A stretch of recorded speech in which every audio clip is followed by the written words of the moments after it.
宜兰猎蜂猎蛇的业务是农业处来负责，不过当年大概是有1000多件猎蛇的业务，也是委托给消防局来处理，这消防员的负担就变甲真重。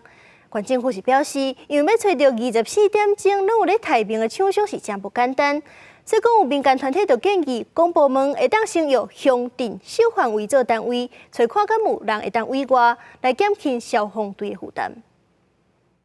古卡花去互黏鸟翅膀黏着无法度叮当，雨伞站嘛去互网仔甜着。台湾地理永续再生发展协会成员协助这个蛇脱困，再去把这个蛇野放放转去大自然，希望会当承包掠蛇的业务，用友善的方式救更较侪蛇。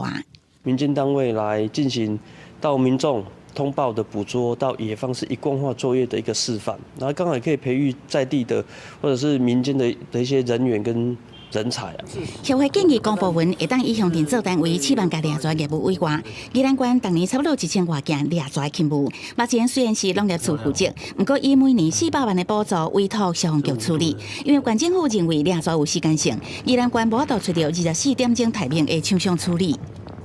尤其以宜兰的状况来说，他的捉蛇的工作又是由消防来负担的话，那其实不仅是会对他们的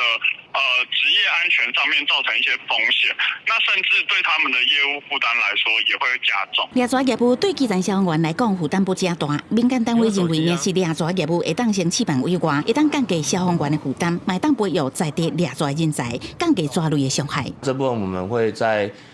看看有没有适合的地方来做一个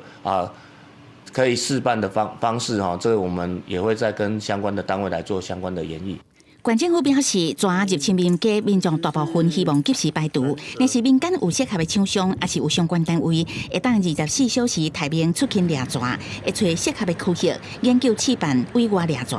记者综合报道。